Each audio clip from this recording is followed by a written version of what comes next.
Olá pessoal, mais um vídeo no canal Vene Casagrande, um vídeo aqui na correria, uma espécie de pré-jogo, porque daqui a pouco tem Palmeiras e Flamengo no Allianz Parque, pelo jogo da volta das oitavas de final da Copa do Brasil, lembrando que o Flamengo venceu o jogo de ida por 2-0, ou seja, pode perder até por um gol de diferença, que consegue a classificação às quartas de final, perdendo por 2 gols de diferença, decisão no pênalti, perdendo por 3 gols de diferença, o Palmeiras, obviamente, está classificado. Mas no vídeo de agora, a gente vai trazer informações do mercado da bola, porque lá em São Paulo, o Flamengo está em São Paulo, obviamente, o jogo daqui a pouco é no Allianz Parque, lá em São Paulo aconteceu uma reunião extremamente importante, uma reunião que pode encaminhar a venda do zagueiro Fabrício Bruno ao Rennes da França. Nós vamos contar detalhes desse bastidor que eu consegui apurar agora há pouco, saí há pouco do SBT, vim correndo para casa para poder gravar esse vídeo aqui na base da correria, uma espécie de pré-jogo.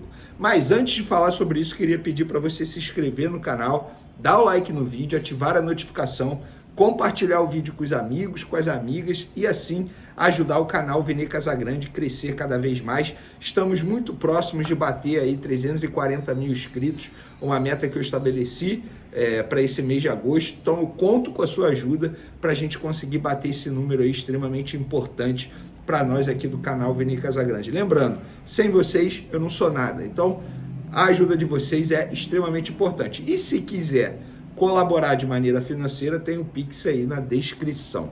Antes de falar dessas informações, pessoal, só trazer alguns registros. Muita gente gosta de acompanhar a política do Flamengo. Ontem à noite, os 2 principais candidatos à eleição do Flamengo nessa temporada fizeram eventos aqui no Rio de Janeiro para promover uma aproximação com os apoiadores. Rodrigo Duns, que é o candidato da situação, teve a presença do Rodolfo Landim, presença de outras figuras bem importantes, e também o BAP, que é o principal candidato da oposição, teve a presença aí de muita gente super importante nos bastidores da Gávea. Vou citar aqui Rodrigo Tosh, que era VP de Finanças, inclusive da gestão Rodolfo Landim, o Flávio Willemann, que, como a gente trouxe recentemente, abriu mão da candidatura para poder apoiar o BAP, estava presente. Marcos Mota, advogado, que vocês provavelmente conhecem, já ouviram falar, um cara muito influente, ele é conselheiro do Flamengo também, estava presente, vai apoiar o BAP. O ex-VP de comunicação do Flamengo, o Tabet, também estava presente, muita gente importante nesse evento, então os 2 candidatos trabalhando bastante para a eleição desse ano. Dito isso, vamos falar de campo e bola. Daqui a pouco a bola rola para Palmeiras e Flamengo. Na minha introdução aí eu falei sobre já a expectativa não, sobre o resultado do jogo de ida e a expectativa para o jogo, vou ser bem sincero. Eu espero um jogo bem melhor do que foi no jogo no Maracanã. Primeiro, o Flamengo não terá uma postura covarde como o Palmeiras teve, sobretudo no primeiro tempo no jogo da ida. Muito pelo contrário. O Flamengo vai jogar, pelo que eu tenho de informação, como se o resultado tivesse 0-0, pressionando a saída de bola do Palmeiras. Já o Palmeiras, impossível ter aquela postura covarde, porque precisa fazer o resultado. A verdade é essa. O Palmeiras está perdendo por 2-0. Tem que correr atrás do resultado, porque não adianta nada. Se não fizer gol, obviamente não consegue a classificação. E o provável Palmeiras tem o Everton no gol, Marcos Rocha, Gustavo Gomes, Murilo e Caio Paulista. Meio de campo, Aníbal Moreno, Zé Rafael ou Richard Rios e Rafael Veiga. E a trinca ofensiva, Felipe Anderson, Rony e Flaco Lopes. O Flamengo, você já sabe, como a gente trouxe ontem, Matheus Cunha, Varela, Fabrício Bruno, Léo Pereira, Ayrton Lucas, Pulgar, Alan, que é muito questionado pela torcida do Flamengo, Gerson Arrascaeta e a dupla de ataque Luiz Araújo e Pedro. Gostei demais da entrada do Luiz Araújo, sobretudo se ele atuar pela ponta esquerda, posição que ele atuou quando ele entrou no lugar de Cebolinha no jogo de ida e foi muito bem. Inclusive o Luiz Araújo deu passe, fez gol, enfim, foi muito bem.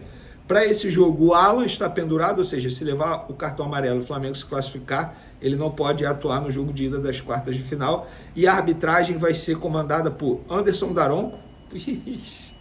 Pois é, Anderson Daronco. Um assistente dele será o Nailton de Oliveira. O outro assistente, a outra assistente, na verdade, é Maíra Moreira. O quarto árbitro, Jefferson Ferreira. O VAR será comandado por Wagner Real, do Espírito Santo. Então fica a informação sobre esse duelo. A bola rola 8 horas da noite, pessoal. Não é 9h30. Fica ligado aí. Falando agora de mercado da bola, só uma informação que saiu lá na Itália. O Atalanta da Itália querendo o lateral direito Wesley. A informação que eu tenho é que o Atalanta em nenhum momento fez uma proposta oficial, tanto ao Flamengo quanto ao jogador. Fez consultas, conversas normais, como acontecem no mercado de transferência durante a janela de transferência. Inclusive, no lado do Flamengo, me falaram o seguinte: Vene, após a renovação de contrato do Wesley, nenhum outro clube fez proposta. Pode ter consultado o jogador, pode ter ligado para o staff do jogador, pode ter feito o que for com o jogador. No caso do Flamengo, não teve absolutamente nada, nenhuma proposta. O Wesley, inclusive, repito, um jogador que se destacou muito durante a Copa América, porque, na minha opinião, deu conta do recado. Ninguém esperava que o Wesley fosse atuar de maneira tão positiva como atuou durante a Copa América, na ausência do Varela. Deu conta do recado. Hoje, ele é reserva imediato do Varela. Continuando aqui na linha de mercado da bola, apurei o seguinte, pessoal. Aconteceu uma reunião lá em São Paulo, onde a delegação do Flamengo está para o jogo de daqui a pouco contra o Palmeiras no Allianz Parque.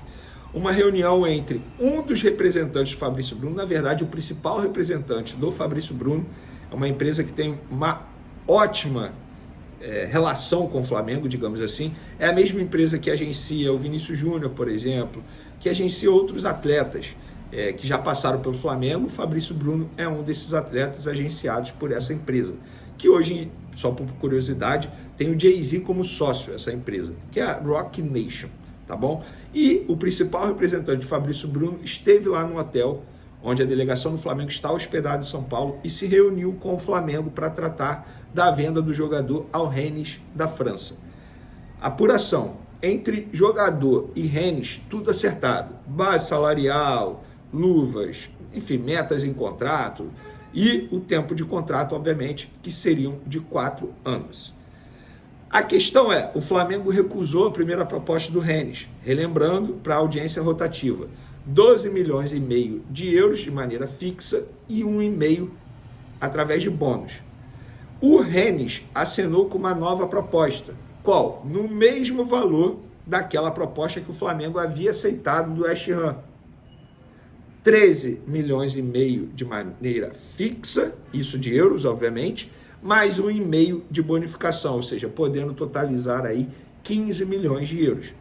O empresário foi até o hotel conversar com a diretoria do Flamengo e falar sobre essa proposta. Olha, o Rennes está disposto a trazer isso aqui, o mesmo valor que vocês aceitaram para vender o jogador ao West Ham.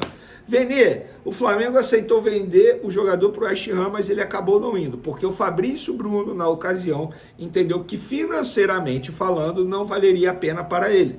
Ele optou por ficar no Flamengo.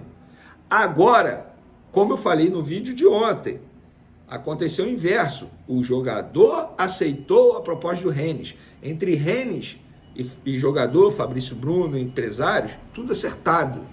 A questão agora é o Flamengo aceitar a proposta. E se o Rennes enviar a proposta dos mesmos valores do West Ham, você acha, Vene, que o Flamengo vai aceitar? Isso não é informação. Isso é ouvindo, enfim, feeling após conversas. Eu acho que aceita. O Flamengo vai entender que são valores absurdos, valores irrecusáveis por um zagueiro de 28 anos. Vene, como que fica a reposição? Aí é o trabalho para a diretoria. Eu concordo quando a diretoria diz que não aceita a proposta do Rennes de 12 milhões mais 1,5. Beleza, até aí tudo bem. Mas podendo chegar a 15 milhões de euros, que daria cerca de 80 milhões de reais, ou até mais, porque hoje o euro está mais alto. Depende da cotação do dia, sempre lembrando, não tem valor de euro fixado em venda ou até mesmo em compra. Agora, 15 milhões de euros, se a gente for para analisar, dá mais de 80 milhões de reais. Valor exatamente que o Flamengo pagou na multa rescisória do De La Cruz. Só para vocês terem noção. Estamos falando de um De La Cruz que é um jogador mais jovem e é meia, que no mercado da bola é mais valorizado, para quem não sabe. Então, pessoal, eu super entenderia se a diretoria do Flamengo aceitasse a proposta. Agora, a proposta vai chegar? Eu creio que sim. O Rennes está muito focado na contratação do Fabrício Bruno. Uma pessoa da diretoria do Rennes falou que o jogador é olhado de perto há muito tempo, traduzindo em francês e inglês, na verdade. Então, isso que eles me relataram. Agora é esperar. O Fabrício Bruno pode estar fazendo os últimos jogos com a camisa do Flamengo? Sim, sim. E torcedor, eu tenho certeza que se ele for vendido de fato, você vai sentir muita falta do Fabrício Bruno. Eu acho que é um jogador muito pouco valorizado pela torcida rubro-negra. Anota o que eu estou falando, dia 7 de agosto. Estou falando isso. É um jogador muito pouco valorizado pela torcida do Flamengo. Mas 15 milhões de euros, vou te ser sincero, para um zagueiro de 28 anos, a diretoria eu acho que vai acabar vendendo. Valeu, pessoal. Espero que vocês tenham gostado. Um beijo, um abraço. Fui!